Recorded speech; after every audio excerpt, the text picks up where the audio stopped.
পাড়াতে থাকা সত্ত্বেও তারা কিন্তু সেই পুজোটাকে পুজোর মতন করে অনুভব করতে পারতেন না।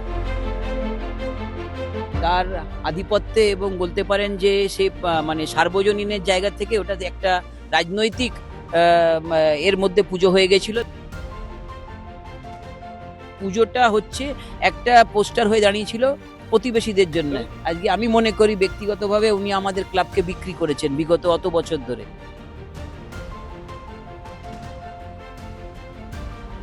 দীর্ঘদিন ধরে সে ডাস্টিং এর দরকার ছিল। আমরা যৌথভাবে সব সম্মিলিত হয়ে আজকে ডাস্টিং করে এবারের পুজোর ব্যাপারটাই পুরোপুরি আলাদা। পুজোর পট পরিবর্তন, পুজোর পরিবর্তন বলা যায়। আর দক্ষিণ কলকাতা ভবানীপুর মানে তো সেখানে কি হতে চলেছে সেটা আজকে এই আহ, এই কভারেজের মধ্যে, এই প্রতিবেদনের মধ্যে কিছুটা বুঝতে পারবেন। আমরা দাঁড়িয়ে রয়েছি চক্রবেড়িয়া সর্বজনীনে। এবারে তাদের পুজো 81তম বর্ষ। 80 পেরিয়ে 81তম। দক্ষিণ কলকাতার যে পুজোগুলি তার মধ্যে চক্রবেড়িয়া সর্বজনীন কথা স্বাভাবিকভাবেই বলতে হয় না, আগে আসে। আর এবারের চক্রবেড়িয়া সর্বজনীনের পুজো যেখানে হচ্ছে তার অনতি দূরেই মুখ্যমন্ত্রী, এখানকার বিধায়ক শুভেন্দু অধিকারী, তার কার্যালয়। একেবারে বলা যেতে পারে শুভেন্দু অধিকারীর পাড়ার পুজো দক্ষিণ কলকাতায় ভবানীপুরের চক্রবেড়িয়া। সেখানে কি হতে চলেছে, সেখানে স্বাভাবিকভাবেই সাফ সাফাই করতে হয়। বিগত বছরগুলোয় যা যা হয়েছে সেখানে বেশ কিছু পরিবর্তন করতে হয়। তার মধ্যে সবচেয়ে বড় যে পরিবর্তন সেটা হচ্ছে আগের যে সমস্ত কেলেঙ্কারি বা কিছু জিনিস যেগুলো পুজোর বাধা সৃষ্টি করছিল তাকে ছেঁটে ফেলা। আগের মুখ্যমন্ত্রীর ঘনিষ্ঠ তিনি কমিটিতে ছিলেন, সেই তৃণমূলের কাউন্সিলর, তাকে বের করে দেওয়া হয়েছে। আমি সেটাও এই সাফ সাফাইটা দরকার ছিল, তো এটা হয়েছে, তো পরিবর্তনের পুজো হচ্ছে। তো চক্রবেড়িয়ায় যেহেতু এবার ভবানীপুরে একটা আলাদা গুরুত্ব রয়েছে এবং পুজোর পট পরিবর্তন বলতে যেটা বোঝায়, সেই পরিবর্তনের পুজো চক্রবেড়িয়াতে হচ্ছে। তো ১০০ বারই। আপনি যে পরিষ্কার পরিচ্ছন্নতার কথা বলেছেন, বিগত অনেক বছর ধরেই পাড়া প্রতিবেশী যারা আছেন, যারা সিনিয়র আছেন, যারা পল্লীবাসী, তারা একটা অভাব মনে করেছিলেন। কারণ কি, তারা পাড়াতে থাকা সত্ত্বেও তারা কিন্তু সেই পুজোটাকে পুজোর মতন করে অনুভব করতে পারতেন না। কারণ কি, যার আপনি কথা বললেন যে মুখ্যমন্ত্রী ঘনিষ্ঠ এখানকার কাউন্সিলর, তার আধিপত্যে এবং বলতে পারেন যে সে মানে সার্বজনীনের জায়গা থেকে ওটা একটা রাজনৈতিক এর মধ্যে পুজো হয়ে গেছিল। স্বৈরাচারী রাজনৈতিক জায়গা করে অ্যাবসোলুটলি, হ্যাঁ, দিয়েছে। স্বৈরাচারী বলতে এই জন্যে যে একটা যে কোনো সার্বজনীন পুজো পাড়া প্রতিবেশী এবং ওখানকার মাতৃশক্তিকে নিয়েই মায়ের আরাধনা। হুম, হুম, সেই জায়গাতে যদি আজকে একটা পাড়ার মাতৃশক্তি যদি বঞ্চিত থাকে, হুম। তার অঞ্জলির থেকে নিয়ে আরম্ভ করে ভোগ বিতরণ থেকে আরম্ভ করে নিয়ে তার মধ্যে অনেক রকম সাংস্কৃতিক অনুষ্ঠান, তার মধ্যে আবার এখানে যে সরকারের কার্নিভাল বিসর্জন ছিল তার থেকে বঞ্চিত থাকা, মানে পুজোটা হচ্ছে একটা পোস্টার হয়ে দাঁড়িয়েছিল প্রতিবেশীদের জন্য। এবং আর্থিক ব্যাপার স্যাপারেও গন্ডগোল আমি শুনেছি সে দেখুন, নিয়ে। আর্থিক ব্যাপার তো 100%, কারণ কি সেটা একটা মনোপলি ওরা করে নিয়েছিল। সার্বজনীন বা পুজো মানে হচ্ছে কি সবাইকে নিয়ে সম্মিলিত হয়ে খরচাপাতি যা কিছু হবে সেটা should be in a transparent and black and white সিচুয়েশনে। এখন যেহেতু ওনার ছিল, উনি একা সোল অ্যান্ড কোল ক্রিয়েটার, কোথা থেকে কি আসছে না আসছে। আজকে আমি মনে করি ব্যক্তিগতভাবে উনি আমাদের ক্লাবকে বিক্রি করেছেন বিগত অত বছর ধরে। আমাদের ক্লাবের নামকে বিক্রি করে দিয়ে উনি টাকা, ভুরি ভুরি টাকা কামিয়েছেন। কারণ কি, আজ অব্দি যদি উনি স্বচ্ছ থাকতেন তাহলে পুরোপুরি হিসেবটাকে আমাদের বুঝিয়ে দিয়েই উনি যেতেন। কিন্তু সেইখানে সেই জায়গাতে আমাদের নিজের অধিকারটাকে বুঝে নিতে হয়েছে।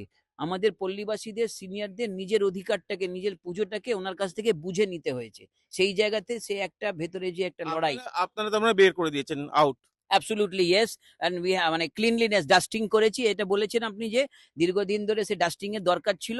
আমরা যৌথভাবে সব সম্মিলিত হয়ে আজকে ডাস্টিং করে বার পরিষ্কার করেছি। বুঝতে পারছেন যে পুজোর পরিবর্তন বলতে যেটা বোঝাচ্ছিলাম সেটা কি পরিবর্তন হয়েছে বুঝতেই পারছেন।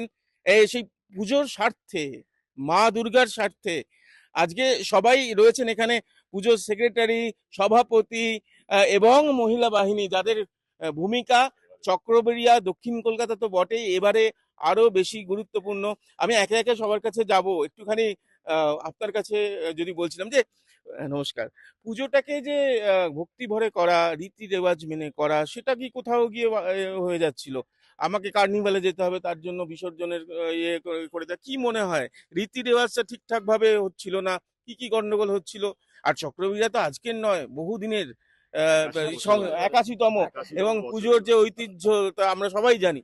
সেটা কি চক্রবেড়িয়া একটা দুষ্ট চক্রের মধ্যে এরকম পড়ে গিয়েছিল? না না, ব্যাপারটা হচ্ছে আমাদের আমি যেহেতু আমি তো গুজরাটি আছি, কিন্তু আমার বর্ন এন্ড ব্রট আপ বাংলায়, কলকাতায়। তো আহ, আমাদের পুজো হচ্ছে বাঙালির আবেগ, আমাদের নিজের একটা জিনিস। সেই নিজেতম জিনিস থাকতো না কোনোদিনও, আমাদের জিনিস নেই। ওটা একটা পার্টির পুজো চলছিল। এখন হচ্ছে আমাদের পুজো, পাড়ার পুজো, প্রতিবেশীদের পুজো, ওনার পুজো, এনার পুজো, এনার পুজো, ওনার পুজো, আমার পুজো, সবার পুজো। আমরা সবাই মিলে বিচে এখান থেকে পুজো করব। আর নিজের চাঁদা দিয়ে পুজো তৈরি করছি। আমরা সেই প্রথম দিন থেকেই বলে আসছি, দরকার পড়লে আমার 10,000 টাকা হলে 10,000 টাকা এক চাল পুজো করব, কোনো অসুবিধে নেই, কিন্তু পুজো আমরা নিজের পুজো করব। খুব ভালো কথা বলেছেন। আপনার কাছে একটুখানি যাব, আপনি প্রবীণ মানুষ, একটুখানি বলুন। অনেক স্বস্তি বোধ হচ্ছে? স্বস্তিবোধ তো হচ্ছে, এটার জন্য লড়াই করতে হয়েছে। স্বাভাবিকভাবে প্রচুর। আমরা তাই যে 2026, আমরা 2023 থেকে চেষ্টা করছিলাম যে এই মানে জগদ্দল পাথরটাকে সরিয়ে দিতে। হ্যাঁ, তো হ্যাঁ, ন্যাচারালি আমাদের এখনো পর্যন্ত, আমি বলছি, আমাদের এখনো পর্যন্ত সঠিক একটা অ্যাকাউন্টস দেয়নি। আমাদের বলা হচ্ছে এত টাকা আমরা পাবো, এত টাকা দিতে হবে। তো আমি যে এখন এখানকার ট্রেজারার, আমরা তাকে জন্মাতে দেখেছি আমরা। আমি বললাম তো কর ওইগুলো, তোর কত টাকা তোর হাতে আছে, হাতে ছিল। আমি যখন আমাকে প্রথমে একটা অ্যাকাউন্টস দিল, তাতে 2 লাখ টাকা ছিল, 2 লাখ সামথিং। 4 দিন আর 5 দিনের মাথায় ব্যাংকে গিয়ে খোঁজ করতে দেখলে ওটা তুলে নিয়েছে। ভাই, আমি ওকে জিজ্ঞেস করলাম কেন তোরা টাকা তুলেছিস, তোরা তো টাকা পুরো মানে আর্থিক কেলেঙ্কারি এর মধ্যে ছিল, সেগুলোকে পেরিয়ে এসে পুজো, চক্রবেড়িয়ার পুজো অন্যরকম হচ্ছে। এবার মহিলা বাহিনীর কাছে আসবো। আপনাদের কাছে একটাই কথা বলবো, একটুখানি জানতে চাইবো যে এবারের পুজোটা কিরকম হতে চলেছে। আচ্ছা, শাঁখের আওয়াজ, উলুধ্বনি, আমি একটু উলুধ্বনি দিয়ে শেষ করব, শুনবো। তার আগে একটুখানি শুনে নি কতটা এবারের পুজোটা ঠিক কিরকম হতে চলেছে। এবারের পুজো বলতে আগে যেমন আমরা শুধু অষ্টমী ষষ্ঠীর অঞ্জলি দিতে আসতাম, তো এবার দেখলাম যে বড়র একটা গ্রুপ তৈরি করেছে, সেখানে পাড়ার মানুষদের ডাকা হচ্ছে। এটাই আর কি অনেক ভালো যে আমাদের যে মানে নিজের পাড়াটা নিজের হয়ে মানে অন্যদের হয়ে গিয়েছে মনে হচ্ছিল কোথাও কি একটা। মানে আসতাম শুধুমাত্র কিছু অচেনা মুখ বা হয়তো আশেপাশে দু একটা বাড়ি। তো এবার ডাকাতে এই যে নতুন করে পরিচয় হচ্ছে, এটাই হচ্ছে ভালো লাগলো যে বিয়ের পর থেকে 10-12 বছর হয়ে গেল এই প্রথম পাড়া প্রতিবেশীদের সাথে আমরা সবাই যোগাযোগ একসাথে হতে পেরেছি। আপনারা উলু দিতে নিশ্চয়ই পারেন, পারেন তো? একটুখানি আচ্ছা বলুন, তারপরে দেখুন, আমি এই পাড়ার মেয়ে। আমি ছোটবেলা থেকে যেই পুজো দেখেছি, সেই পুজোটা গত কয়েক বছর আমি খুব মিস করেছি।